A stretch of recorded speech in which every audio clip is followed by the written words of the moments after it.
hello there, my friends. How are you doing? We're doing well and looking forward to having a good time talking with you to talk about something that really is important, and that's going to be microphone over. There we go. It's always fun to do this.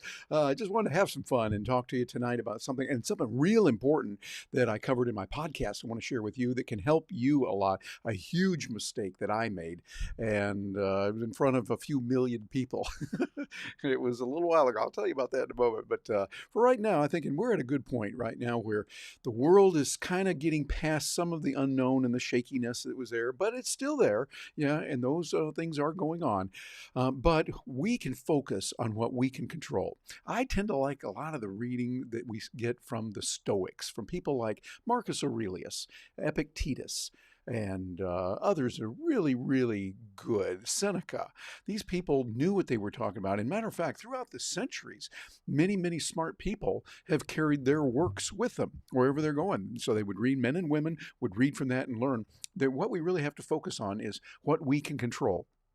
Don't worry about those things that you can't control. And that's about 99% of the stuff out there. You turn on the TV, you cannot control that. I mean, what the folks are going to do in Washington, D.C., in London, in Tokyo, in Canberra, in Moscow, in Paris, capital cities around the world, you can't control that. And you can get frustrated about it. You can control how you're going to react.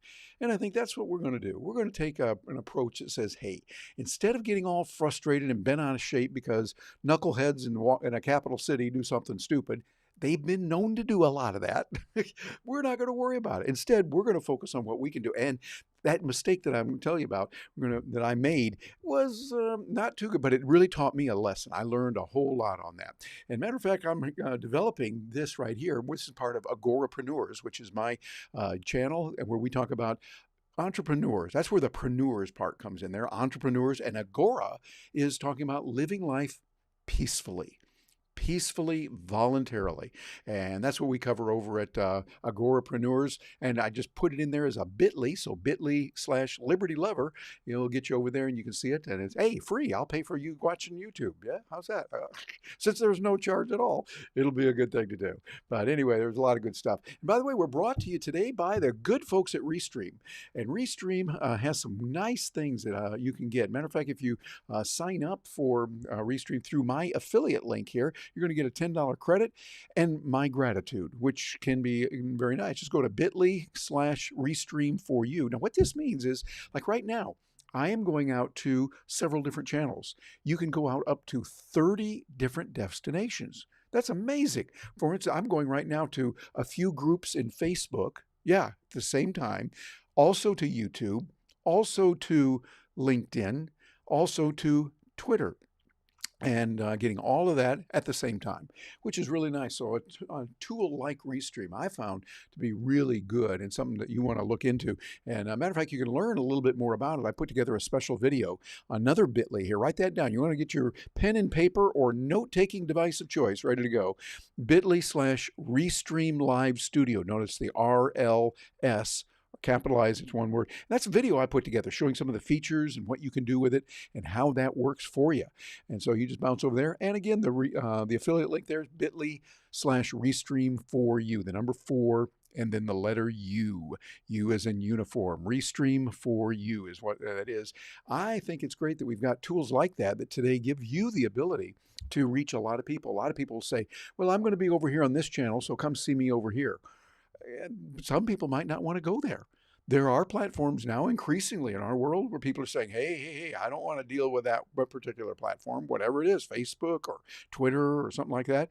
And if you're saying, well, I'm going to be over on Facebook, they're going to say, I ain't going to hear you, or some other form of more grammatically correct language, but they will avoid that. So what you want to do is be where they are and how they react and what's going on with them. Well, I wanted to talk to you about a story that I cover extensively on my podcast. Matter of fact, here's what it is. This is one. Here's another bit.ly. I'm making use of bit.ly. Matter of fact, I'm going to bring this right across the screen like that. And you want to write that down. It's bit.ly/Terry's Radio Mistake. Terry's radio mistake, and boy, was it a doozy.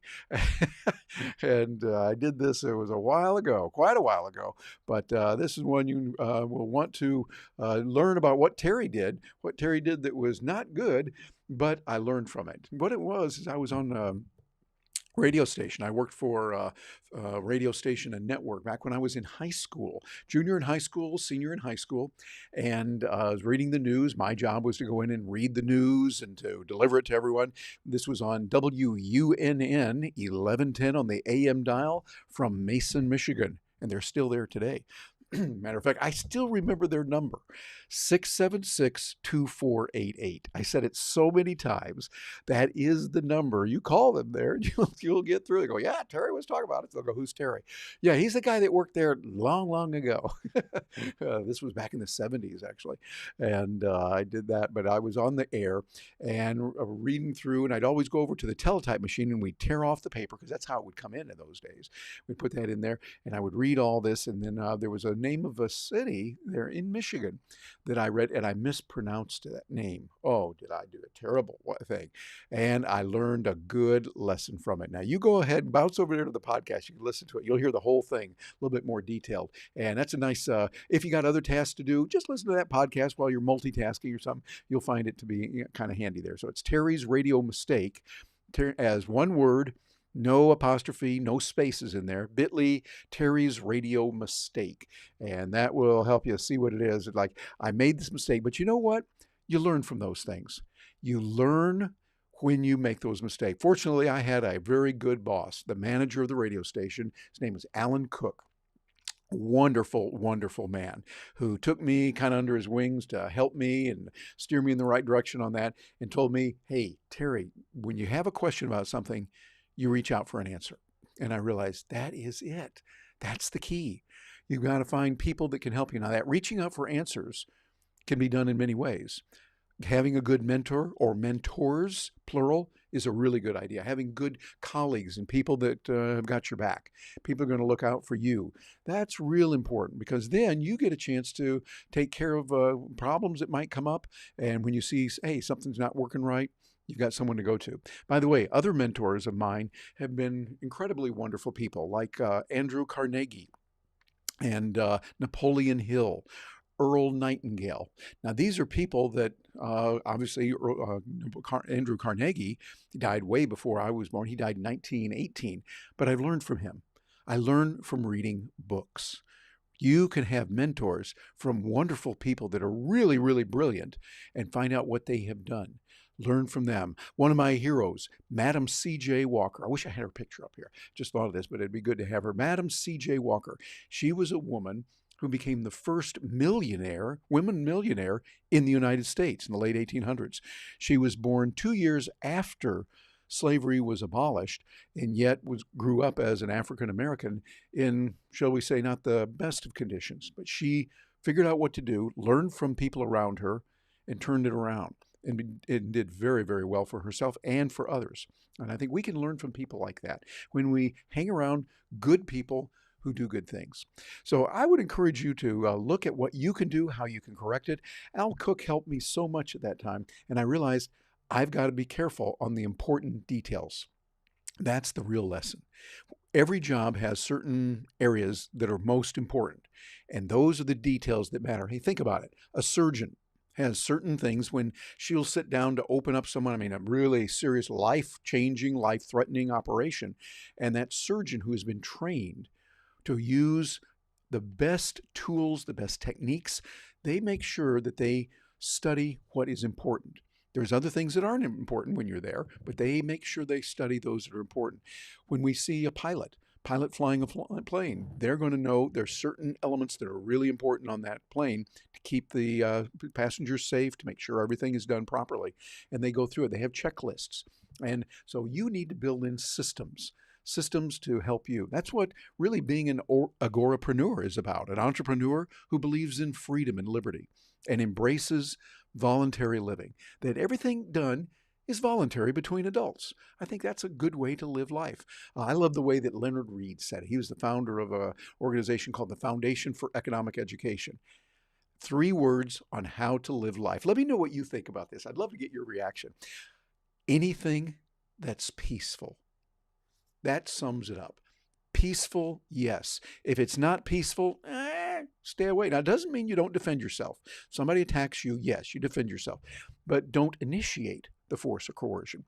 Live peacefully. Sometimes, about 99.99999% of the time, it's best to go, hey, not my argument here, not my thing. I'm walking away. People sometimes get the silly idea that you got to stand up and prove yourself or get into physical violence. No, stop that. Walk away from it. You walk away and you do much better.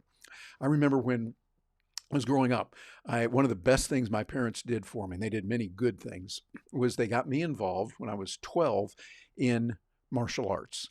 Kodokan Judo. And I learned judo, and it really was very good. More than just learning throws and choke holds and arm bars and all those nifty, groovy things that we did on the mats, the tatami. But it was more of learning about when to do certain actions and when not to. They told us when it looks like you're in a fight situation, if you can at all, run. Get away from there. That's a much better way than staying and fighting, getting hurt. Even if you win, you're going to get hurt. So best to run away. But now there's sometimes when you are going to stand and fight, but I would say that's usually in the time when it can be done non-physically, where we might argue politely and always in a professional way with others when we have a disagreement. But I think what we want to do is we want to make sure that we're doing what is right, doing what is the admirable thing whenever we can. Well, hey, bounce over there and let me know what you think of the podcast. I'd love to hear from you. And you hear how I butchered the name of that town there in Michigan. A little town, actually city, I think it's a city now, just outside Detroit. And you'll get a chance to hear that. So I will look forward to hearing from you. I like to stop by every so often, and it's always good to have you join us and join me, whatever platform you're coming in on, whether you're coming in on over there on YouTube or coming in over from Twitter.